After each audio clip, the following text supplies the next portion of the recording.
তো আজকের এই ক্লাসে আমি ২০২৬ সালের এএনএম ও জিএনএম পরীক্ষার জেনারেল নলেজ অর্থাৎ জিকের একটা খুবই গুরুত্বপূর্ণ টপিক, সেটা হচ্ছে ভারতের বিখ্যাত বাদ্যযন্ত্র এবং বাদক।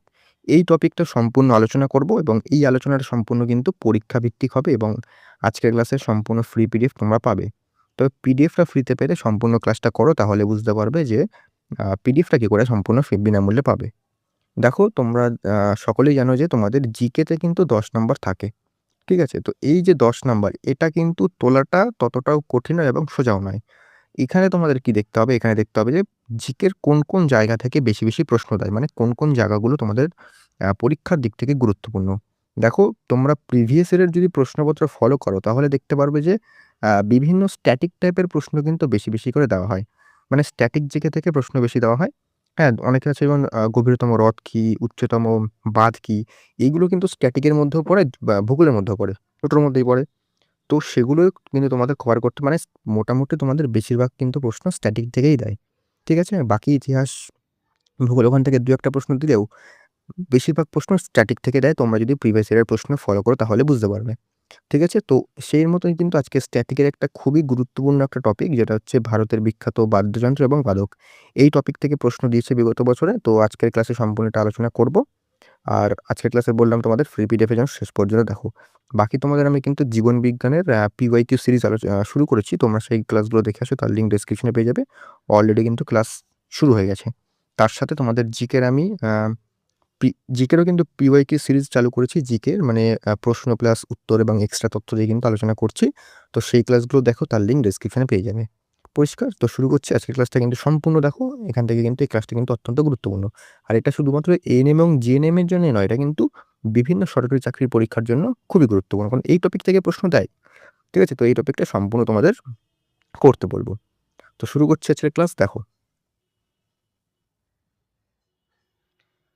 পশ্চিমবঙ্গের পরীক্ষায় যেমন টাইপের প্রশ্ন দেয় সেগুলো বলে দিই। দেখো পশ্চিমবঙ্গের পরীক্ষা কিন্তু অতটা ঘুরিয়ে ফিরিয়ে দেয় না। জাস্ট দেয় যে মানে সেতারের সাথে যুক্ত যে বিখ্যাত বাদক যারা রয়েছেন তাদের নামগুলো দেয়। মানে বলল পণ্ডিত রবিশঙ্কর কোন বাদ্যযন্ত্রের সাথে যুক্ত, উত্তর হবে সেতার। এভাবেই কিন্তু দেয়। মানে অতটা ঘুরিয়ে ফিরিয়ে দেয় না। মানে অতটা ডেপথে যায় না। এরকম সিম্পলি জিজ্ঞেস করে। তো সেই ক্ষেত্রে কিন্তু আমি সেভাবে আলোচনা করব। বাকি কিছু গুরুত্বপূর্ণ বৈশিষ্ট্য নিয়ে এসেছি। যদি প্রশ্ন একটু স্ট্যান্ডার্ড হয় বা একটুখানি বেশি জিজ্ঞেস করে, সেজন্য কিন্তু এই বৈশিষ্ট্যগুলো নিয়ে এসেছি, এগুলো তোমাদের দেখতে হবে। তো যাই হোক, শুরু করছি। দেখো প্রথমে চলে এসেছি আমরা সেতার। এটা খুব গুরুত্বপূর্ণ। সেতারের প্রথমে জানতে হবে যে বিখ্যাত বাদক কারা আছেন। সেতার তোমাদের ছবি দিয়ে দিয়েছি আমরা, দেখো এই যে এটা হচ্ছে সেতার। সেতারের বিখ্যাত বাদক এখানে যেগুলো দিয়েছি সেগুলো কিন্তু সবথেকে বেশি গুরুত্বপূর্ণ এবং এগুলোই কিন্তু বেশিরভাগ পরীক্ষায় এসছে। পণ্ডিত রবিশঙ্কর সবথেকে বেশি গুরুত্বপূর্ণ কিন্তু পণ্ডিত রবিশঙ্কর, নিখিল বন্দ্যোপাধ্যায়, ওস্তাদ বিলায়েত খাঁ, শাহিদ পারভেজ খাঁ, বুদ্ধাদিত্য মুখার্জি বা মুখোপাধ্যায়, এটা কিন্তু খুব গুরুত্বপূর্ণ। অনুষ্কা শঙ্কর এবং রাজীব জানার্দন, এগুলো কিন্তু বেশি গুরুত্বপূর্ণ। এগুলো কিন্তু পরীক্ষা অনেকবার এসছে, তাই কিন্তু এগুলো দেওয়া হয়েছে। ঠিক আছে? আমি বললাম একদম পরীক্ষা ভিত্তিক আলোচনা হবে, সেক্ষেত্রে এগুলো কিন্তু আমাদের করতে হবে। এবার বৈশিষ্ট্য দেখো, এটি একটি তন্ত্রবাদ্য, মানে হচ্ছে এই যে স্ট্রিং ইন্সট্রুমেন্ট, মানে এখানে তার আছে, এগুলো থেকে বাজাতে হয়। যারা বাজে তারা জানে। পণ্ডিত রবিশঙ্কর তিনি কিন্তু প্রথম ভারতীয় হিসাবে 5টি গ্র্যামি অ্যাওয়ার্ড জয়লাভ করেন। গ্র্যামি যদি বলে কোন ক্ষেত্রে দেওয়া হয়, তাহলে কিন্তু সঙ্গীতের ক্ষেত্রে দেওয়া হয়। আর তিনি কিন্তু প্রথম ভারতীয় যিনি কিন্তু 5খানা গ্র্যামি অ্যাওয়ার্ড জেতেন। ঠিক আছে? মধ্যযুগে আমির খসরু এই যন্ত্রের আধুনিকীকরণে বড় ভূমিকা রেখেছিলেন বলে মনে করা হয়। এটা জাস্ট দেখে রাখবে। বাকি এই পয়েন্টটা কিন্তু অত্যন্ত গুরুত্বপূর্ণ, যে 2 নম্বর পয়েন্টটা। ঠিক আছে? তো সেটার থেকে এগুলোই তোমাদের পড়ো। দেখো পশ্চিমবঙ্গের পরীক্ষায় যেটা বললাম, অত ডেপথ জিজ্ঞেস করে না, এগুলোই তোমাদের পড়লে হয়ে যাবে। দেখো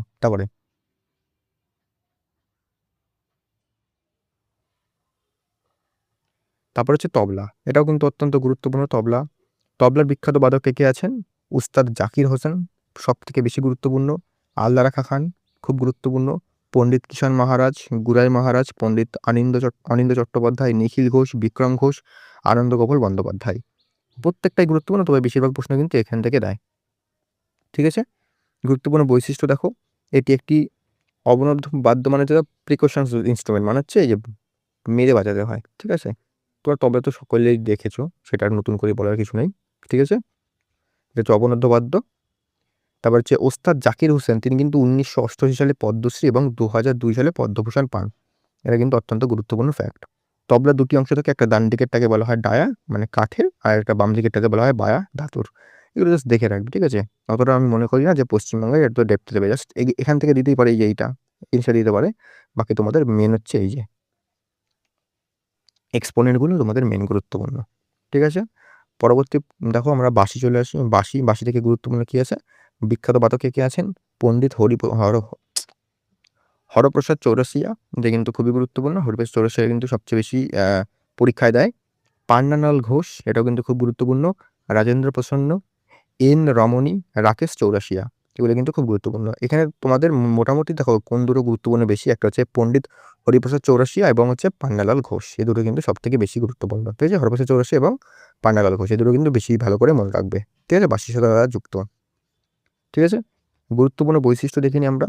এটি একটি সুশির বাদ্যযন্ত্র, মানে বায়ুর সাহায্যে বাজানো হয়, মানে যেন বাঁশি এখান থেকে ফু দিয়ে বাজানো হয়। শাস্ত্রীয় সঙ্গীতে বাঁশিকে জনপ্রিয় করার প্রধান কারিগর হচ্ছে পান্নালাল ঘোষ। হরিপ্রসাদ চৌরাসিয়া তিনি ফ্রান্সের সর্বোচ্চ নাগরিক সম্মান, যেটা হচ্ছে order of arts and letters, পেয়েছিলেন। এটা কিন্তু খুব গুরুত্বপূর্ণ একটা তথ্য, এটা কিন্তু মাথায় রাখবে, ঠিক আছে? নেক্সট চলে আসি আমরা শারুদ। দেখো শারুদ বাদক, বিখ্যাত বাদক কে আছেন? উস্তাদ আমজাদ আলী খান, উস্তাদ আলী আকবর খান, আলাউদ্দিন খান, হাফিজ আলী খান, বুদ্ধদেব দাশগুপ্ত, প্রত্যেকটা কিন্তু গুরুত্বপূর্ণ। উস্তাদ আমজাদ আলী খান তার অনন্য বাজানোর শৈলীর জন্য কিন্তু বিশ্ববিখ্যাত। এটি মূলত আফগান রুবাব যন্ত্র থেকে উদ্ভূত হয়েছে বলে মনে করা হয়, এবং উস্তাদ আমজাদ আলী খানকে কিন্তু শরৎ সম্রাট বলা হয়। এটা কিন্তু খুব গুরুত্বপূর্ণ একটা ফ্যাক্ট যে শরৎ সম্রাট কাকে বলা হয়? উত্তর হবে ওস্তাদ আমজাদ আলী খানকে, ঠিক আছে?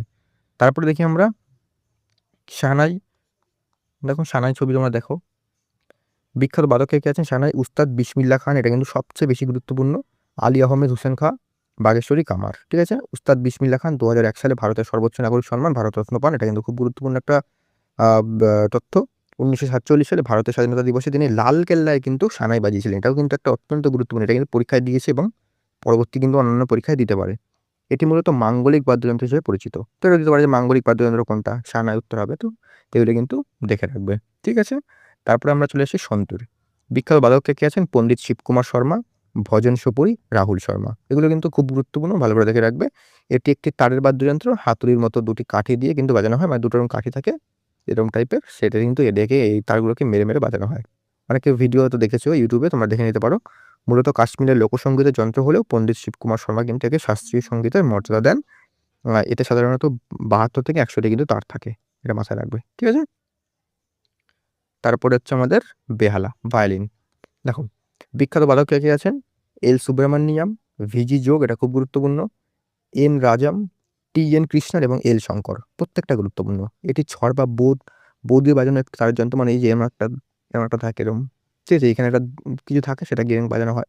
আমি তো বাজাইনি, আমি তো অতটা ঠিক বলতে পারবো না, তবে তোমরা অনেকেই দেখেছো এটা বাজাতে, তো সেভাবে কিন্তু বাজানো হয়।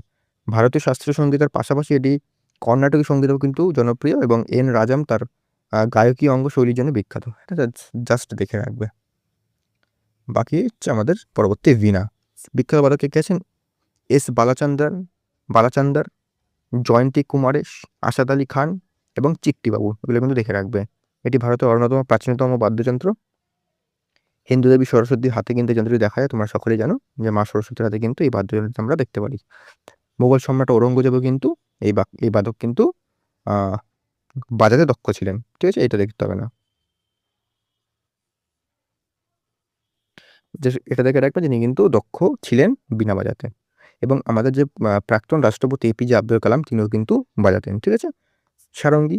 বিখ্যাত বাদক কে আছেন? পণ্ডিত রামনারায়ণ, ওস্তাদ সুলতান খান, শাকুর খান, সাবরি খান, এই যে সারাঙ্গী। এটি একটি ধনুক বা ছড় দিয়ে যেমন তোমাদের ভায়োলিন যেমন বাজানো হয়, তেমনই কিন্তু এটাতে বাজানো হয়। যে এই জিনিসটা দেখতে পাচ্ছ, এই যে লম্বা এই জিনিসটা, এটা দিয়ে কিন্তু বাজানো হয়। বলা হয় যে এই যন্ত্রের সুর মানুষের কণ্ঠস্বরের সবথেকে কাছাকাছি। এগুলো জাস্ট ফ্যাক্ট, এগুলো দেখে রাখবে, এগুলো পরীক্ষায় দেয় না। পণ্ডিত রামনারায়ণ সারঙ্গীকে একক বাদ্যযন্ত্র হিসেবে কিন্তু বিশ্বমঞ্চে জনপ্রিয় করেছিলেন, এটা দেখে রাখবে, ঠিক আছে? পরে হচ্ছে ঘাটাম। ঘাটাম দেখো, এই যে ঘাটাম হাড়ির মতন। টি.এইচ. বিনায়করাম, খুব গুরুত্বপূর্ণ এটা কিন্তু। ই.এম. সুব্রমণিয়াম, দুটোই কিন্তু গুরুত্বপূর্ণ।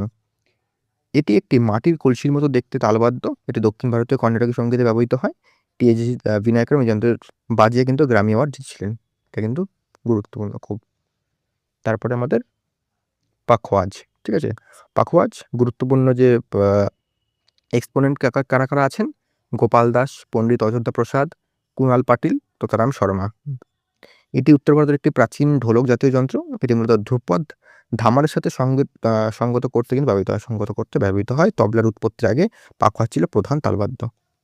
দেখে রাখবে এগুলো দেখো, এই যে জিনিসগুলো আছে না, এই যে এই পয়েন্টটা যেমন এগুলো পরীক্ষায় যায় না, এগুলো জাস্ট তোমাদের মাথায় রাখতে হবে, ঠিক আছে? বাকি এগুলো কিন্তু গুরুত্বপূর্ণ। তারপরে আমাদের গিটার।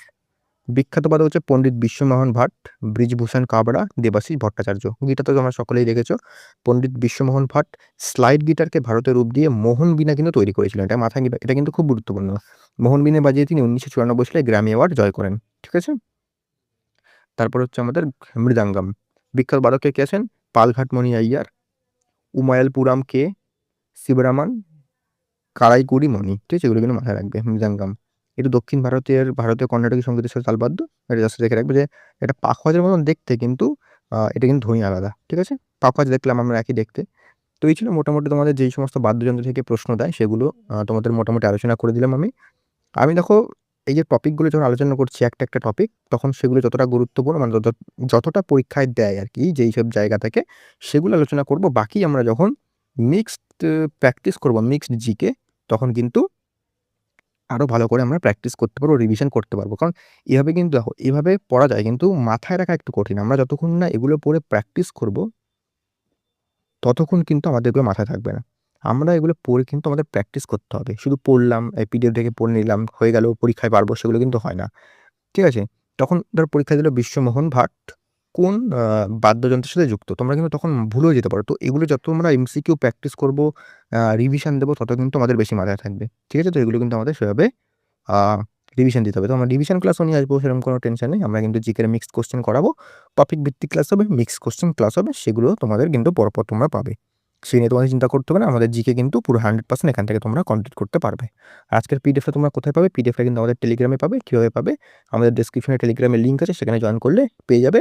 আর বাকি তোমাদের কিন্তু প্রথমে একটাই কাজ করতে হবে, চ্যানেলটাকে সাবস্ক্রাইব করতে হবে, ঠিক আছে? তারপরে জয়েন করে পিডিএফটা নিয়ে নাও। বাকি এরপরে তোমরা কোন টপিকটা চাও সেই টপিকটা বললে আমি কিন্তু জিকের সেই টপিকটা আলাদা করে আলোচনা করে দেবো, ঠিক আছে? তো অবশ্যই কিন্তু সেটা কমেন্টে জানাও। তো দেখা হচ্ছে নেক্সট ক্লাসে।